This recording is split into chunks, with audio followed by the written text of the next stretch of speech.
Hello अस्सलाम everybody happy TV के discussion episode 3 में आप लोगों का बहुत बहुत वेलकम। और आज की इस वीडियो में हम हैकिंग से रिलेटेड स्टफ के बारे में बात करेंगे, स्कैमिंग से रिलेटेड कि क्या हुआ था रिसेंटली, कुछ सालों से पहले क्या होता हुआ आ रहा है, किस तरीके से हैकर्स मनी एटीएम से, फिशिंग के मेथड से, स्पूफिंग के मेथड से कैसे पैसा चुरा लेते हैं। इन तमाम चीज़ों की इन्फॉर्मेशन आज की इस वीडियो में मैं और उमर भाई आपको देंगे। तो मैं उम्मीद करूंगा वीडियो आखिर तक देखेंगे और इस वीडियो को शुरू करने से पहले चैनल को सब्सक्राइब करें, साथ बेल आइकन पर क्लिक करें। तो वीडियो शुरू करते हैं। तो सबसे पहले हम बात करते हैं कि फिशिंग क्या होती है।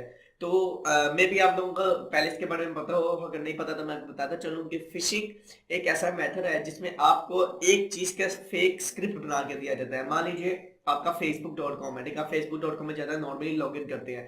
तो जो लोग फिशिंग करते हैं वो फेसबुक से मिलता जुलता पेज बनाते हैं और बैकएंड में उन्होंने सर्वर अटैच किया होता है, मतलब डुप्लीकेट एक पेज बनाया जाता है। जब वो आपको लिंक देते हैं तो आप उस लिंक पे जाते हैं, दोबारा से आप अपने ईमेल पासवर्ड जैसे ही एंटर करते हैं तो वो सारी डिटेल्स बैकएंड में जिस सर्वर के साथ होस्ट हुई होती है उसको चली जाती है। तो वहां पर जाके वो आपका पासवर्ड वगैरह चेंज कर सकता है। उसके बाद दोस्तों अगर मैं आपसे एटीएम मशीन की बात करूं तो रिसेंटली एटीएम स्कीमिंग के नाम से बड़ा मशहूर हुआ था। उसमें क्या होता है कि मुख्तलिफ जहाँ पे हम कीपैड पे लिखते हैं कोड वगैरह और जहाँ पे कार्ड आता है वहां पे फेक डुप्लीकेट्स लगाए होते हैं। वो भी एक आप समझ सकते हैं एटीएम स्कैमिंग कहते हैं उसको। वो भी आप समझ सकते हैं कि और जिस एक तरह ऑफलाइन फिशिंग है। दुनिया की सबसे बड़ी स्कैमिंग 2013 में हुई थी जिसमें 45 मिलियन डॉलर का स्कैम हुआ था, जिसमें Pakistan, United state, United kingdom, Russia और इंडोनेशिया ये टारगेट थे हैकर्स के। और मजीद 27 कंट्रीज थी जो टारगेटेड थी। रिसेंटली कराची में पकड़ा गया है वो बंदा, चाइनीज था जो स्कैमिंग करता था, एटीएम स्कैमिंग। जैसे बरार बता रहा है कि वो कार्ड के ऊपर लगाते हैं कुछ डिजिटल डिवाइसेस जिससे आपके कार्ड को स्कैन कर लिया जाता है और उसके बाद इस्तेमाल किया जाता है। और पर्सनली हम अपनी एग्जांपल लें तो रिसेंटली उमर भाई के साथ भी कुछ हुआ था कि इनका कार्ड इस्तेमाल किया गया था ट्विटर एड्स पे, जो पीपीसी एड्स होते हैं ट्विटर पे एड्स लिए थे, वहां पर आई थिंक सो पता नहीं कितने की ट्रांजेक्शन हुई थी, 28,000 की। मतलब कि हालांकि बैंक हमें प्रोवाइड करते हैं सारी अपॉर्चुनिटीज के आप ये ऐसे सिक्योर करें ऐसे सिक्योर करें, लेकिन फिर भी ये इशू इतना बढ़ता जा रहा है कि अभी कुछ एक हफ्ता पहले के एक लड़की ने जो है एयरपोर्ट में हैकिंग करके किया था। अमेरिका से दुबई आ रही थी, उसने जाना था अरब ममालिक में ही। तो उसने परचेजिंग की है कार्ड अपने फ्लाइट के दौरानिया में ही। तो वहाँ पे उसने क्या लेके एक स्कैम किया है, तकरीबन 21,000 दिरहम, जो पाकिस्तानी रुपीज़ में 7 लाख बनता है। वो भी इसी तरह क्रेडिट कार्ड स्कैम ही था कि उसने परचेजिंग की। तो एयरपोर्ट अमला तब तक नहीं देख सकता जब तक वो एयरलाइन लैंड नहीं हो जाती। तो जब एयरलाइन लैंड हुई उसने अपना सामान पकड़ा और वो राह चलती बनी। जब उनको पता चला इस चीज़ का तो उस वक्त तक लड़की अपने घर जा चुकी। तो जब एयरपोर्ट हकाम की तरफ से उसके साथ रब्ता किया गया तो उसने एक एयरपोर्ट हकाम की एक ना सुनी। तो एमरेट्स एयरलाइन का ये वाक़या है। तो अब उनके बकौल उनके एक सीनियर अफसर के कि वो मुख्तलिफ ज़राए के ज़रिए दोबारा राब्ते कर रहे हैं, जिसमें इंटरपोल को वो कर रहे हैं। जैसा कि आपको पता है, सबको पता है कि एयरपोर्ट्स पे बहुत सख्त सिक्योरिटी होती है लेकिन और फिर भी ऐसे मसले आते हैं। तो इसको हम कैसे कीप कर सकते हैं? हम किसी ऐसे पर्सन जो कह ले कि हमें पता है कि ये बंदे का कैरियर, ये करैक्टर ऐसा है कि ये हमारे साथ कुछ प्रॉब्लम कर सकता है, तो हम उसको अपनी इंफॉर्मेशन एटीएम की ना दें। मतलब उस पर यकीन ना करें, हम अपने आप को मेमोराइज करें, पिन को ऐसा मेमोराइज करें कि वो हमें और हर ट्रांसैक्शन के बाद अकाउंट को डीएक्टिवेट कर। अब हम बात करते हैं इन सबसे बचने का तरीका। तो स्पूफिंग में हम लोग कोशिश करेंगे अलहदा से एक पूरी वीडियो बनाए, लेकिन बात करते हैं कि फिशिंग से कैसे बचा जाए और एटीएम स्कीमिंग से या स्कैमिंग जो भी आप कह सकते हैं कैसे बचा जाए।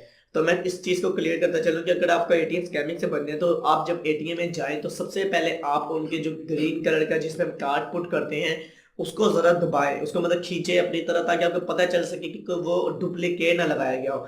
उसके बाद कभी भी जहाँ पे भी कीपैड होता है, जहाँ पे भी कीपैड होता है, जब हम अपना पिन कोड रखते हैं वहां पे कभी भी कैमरा नहीं होता छोटा सा।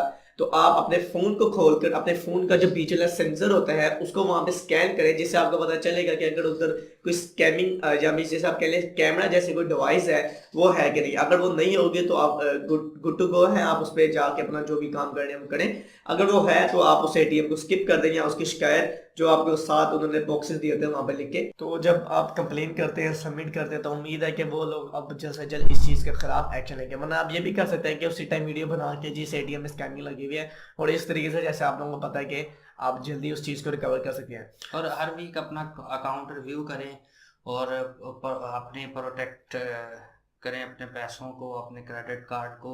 ऐसे लोगों को वो चीज़ ना दें जो नहीं आपके एतबार वाले। और ऐसे ही आज के मसले ये भी हैं कि ऐसे फंसाया जा रहा है आपको कि आपके अकाउंट में खुद पहले ट्रांसफर किया जाता है ब्लैक मनी को, वो कोई भी तादाद हो सकती है, और उसके बाद फिर आपको उस पर केस करवा पे सेटअप केस करवा कर आपको फंसाया जाता है। और सेटअप अकाउंट अलर्ट किया जाए कि 120 या 130 रुपए हर बैंक मंथली लेता है एसएमएस चार्ज। वो आप जितनी दफ़ा ट्रांजैक्शन करते हैं, डिपॉजिट करवाते हैं, विड्रॉ करवाते हैं, तो हर पे आपको मैसेज नोटिफिकेशन आता है। वैसे भी वो आपको कुछ पॉलिसीज चेंज होती रही तो आपको अपने नोटिफिकेशंस के लिए अपडेट करते रहते हैं। इस तरह की कुछ चीज़ें हैं जो थोड़े पैसों में हम एक बड़े स्कैम से बच सकते हैं। और उसके अलावा फिशिंग से बचने के मैं आपको तरीका बताता हूँ। उसमें ये होता है कि जब आपको कोई लिंक देता है वो थ्रू एक लिंक ही हो सकता है, उसमें आप खुद ही पागल बनकर अपनी डिटेल्स देते हैं। होता यह है कि आपको एक लिंक चाहिए, फॉर एग्जाम्पल का बैंक अकाउंट है जहाँ पे आप पैसे ट्रांसफर करते हैं कुछ भी, वो आपको एक फेक डुप्लीकेट बनाया जाएगा पेज और उस पर अपने सर्वर पे होस्ट किया जाएगा। चलिए मैं फेसबुक एग्जाम्पल लेता हूँ, तो facebook.com का एक नाम का पेज होगा लेकिन उसका लिंक चेंज होगा, वो आपको दीजिएगा और आप कहेंगे यार अच्छा पता नहीं क्यों मैं लॉग आउट हो गया, फेसबुक दोबारा लॉग इन करता हूँ। जैसे आप ईमेल पासवर्ड डालेंगे तो आप लॉग इन नहीं कर सकते, आपकी जो डिटेल्स होगी वो उस बैकएंड सर्वर पे चलेगी है, और उसके बाद आपको कोई भी एक रैंडम सा वीडियो सा पेज खुल जाएगा और आपको कट करके अपना नॉर्मल यूज करने लग जाएंगे, लेकिन उसके बाद आपकी डिटेल जा चुकी है।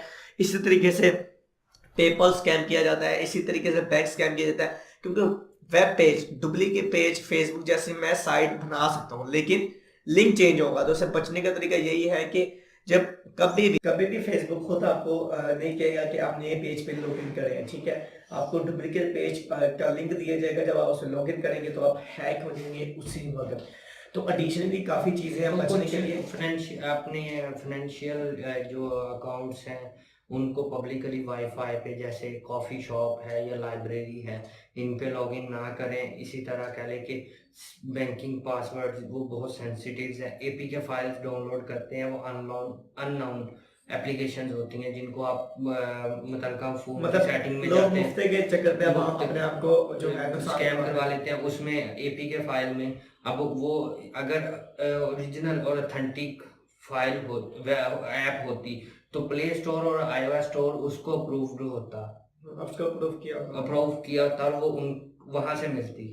ठीक है, तो इस तरह की बहुत चीजें जिनमें आपको खुद बनना चाहिए। So that's it for today. इंशाल्लाह उम्मीद है आपको हैप्पी डिस्कशन एपिसोड 3 पसंद आया, और कल है फ्राइडे मतलब हैप्पी टीवी के अलर्ट्स, तो जरूर कल आप लोगों ने रेडी रहना इंशाल्लाह टाइम पे, बिकॉज वहां पर सोशल इशूज, लेटेस्ट न्यूज़ के बारे में, culture, tourism and international affairs पे हम आपके साथ इंशाल्लाह जरूर डिस्कस करेंगे। बाकी अगर आपको वीडियो पसंद आई है तो जल्दी से लाइक करें और अपने कमेंट सेक्शन में जाएं और कुछ भी कमेंट करें आप अपने बारे में, वीडियो के बारे में, वीडियो की खामियां खूबियों के बारे में, ताकि आपके लिए हम इस तरीके से कंटेंट पोस्ट करते रहें। अल्लाह हाफिज़, आप अपना ख्याल रखें।